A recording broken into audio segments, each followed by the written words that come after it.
요즘 집값이 난리죠. 부동산 시장이 호황이면 건설사도 실적이 좋아지고 주가도 오르지 않냐 하시는데요. 꼭 그런 것만은 아닙니다.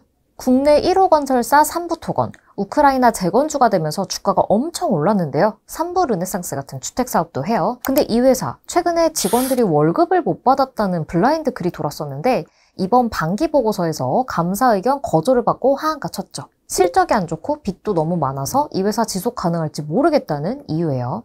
일군건설사 DLENC에서는 5월에 취임한 LG전자 출신 대표가 2달 만에 그만두는 사건이 벌어졌어요. 그래서 자회사 DL건설 대표를 불러다가 후임 대표로 앉혔는데요. 일신상의 이유로 사임한다는데 그 일신상의 이유가 뭔지 아무도 모르죠. 반면 주가가 좋은 건설사들도 있습니다.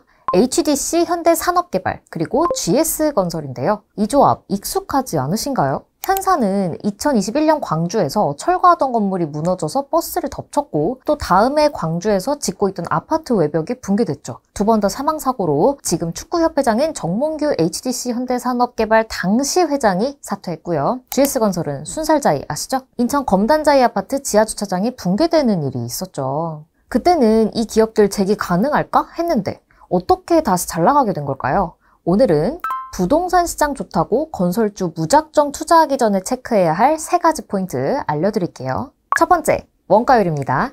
물건 많이 판다고 다 좋은 건 아닙니다. 남는 게 있어야죠. 상장한 주요 건설사들 올해 상반기 기준으로 매출 대비 매출 원가 비중 뽑아봤어요. 원가는 물건 제조하는 데 드는 비용이니까 원가율은 낮을수록 좋겠죠. 근데 건설사들 다 90% 넘습니다. 100만 원만큼 팔았는데 원가만 90만 원 들어가요. 남은 10만 원으로 직원들 월급도 주고 홍보도 하면 나한테 떨어지는 건 쥐꼬리죠. 최근 건설 현장에서는 공사비가 정말 큰 문제가 됐죠. 코로나의 인플레이션으로 시멘트 이런 자재값이 엄청 올랐습니다. 오르는 것도 문제인데 빨리 오르면 더 큰 문제예요. 천천히 올랐으면 분양가라도 비싸게 받을 텐데 선분양하고 공사하는 사이에 확 뛰어버리면 돈 더 받을 수가 없거든요.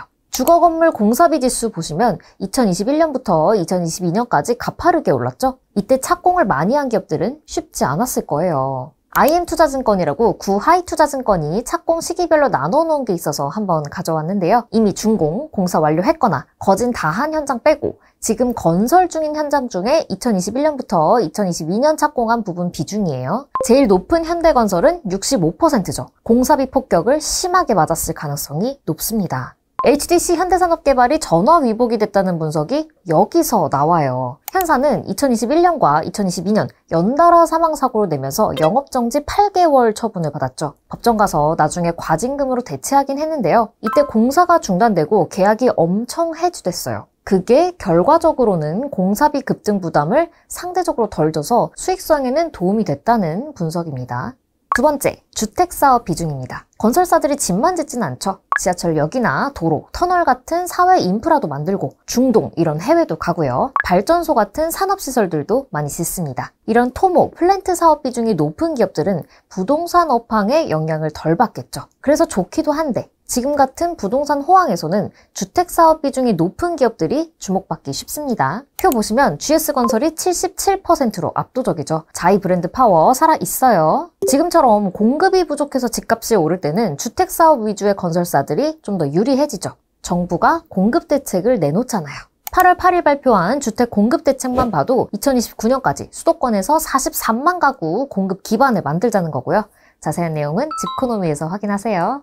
다만 아파트 많이 짓는다고 무조건 좋은 건 아닙니다. 지금 부동산 시장이 서울, 수도권에서만 뜨겁고 지방은 미분양이 속출하는 양극화된 상황이잖아요. 그럼 서울 비중이 높은 건설사를 보는 것도 중요하겠죠. 표 보시면요. 현대 쪽이 서울 착공 비중이 좀 높네요. 현대건설은 DH방배, DH클래스트 등 프리미엄 브랜드 단지를 강남 3구에 몰아넣는 분위기예요. 서울 비중이 낮은 DLENC. 그만큼 지방 비중이 많다는 얘기겠죠? 지금처럼 낡은 거 다 갈아엎는 재건축, 재개발의 시대에서는 대형 건설사들이 유리할 가능성도 큽니다. 88 공급대책에서 정부가 재건축, 재개발 사업 속도를 최대 6년 단축해주기로 했죠. 1기 신도시 재건축도 앞두고 있고요. 근데 땅 주인, 이 조합원들이 따로 있는 이런 사업에서는 아파트를 새로 지어줄 시공사를 선정할 때 고급 브랜드를 가진 1군 건설사들이 절대적으로 유리합니다. 내 새 집이 DH, 아크로 같은 프리미엄 브랜드를 딱 달아야 나중에 비싸게 팔릴 거 아니에요. 아니에요. 재건축 동의를 받으려고 주민대상 설명회를 열 때부터 애초에 1군 건설사들만 불러서 강의 좀 해줘요 이렇게 합니다. 중견 건설사들은 점점 소외될 수밖에 없어요. 부동산 시장이 양극화된 것처럼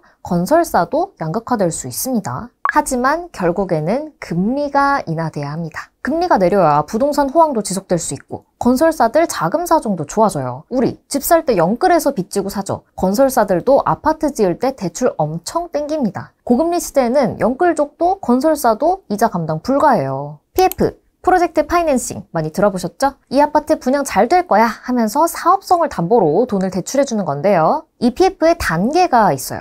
아파트 지으려면 땅도 있어야 되고 나라한테서 인허가도 받아야 되잖아요. 그것도 공짜로는 안 되니까 돈을 빌리는데 이때 빌리는 돈을 브릿지론이라고 합니다. 브릿지론은 리스크가 커요. 국가가 허가 안 해주거나 땅 마련 못하면 사업이 그냥 없어져요.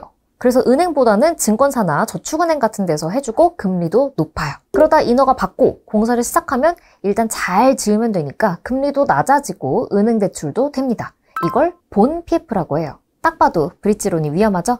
그래서 건설사들은 브릿지론이 자기 자본, 기업이 갖고 있는 돈 대비 얼마나 많은지가 중요한 지표 중에 하나예요. 이런 주요 건설사들은 브릿지론 비중이 위험한 수준까지는 아니지만 지켜볼 필요는 있습니다.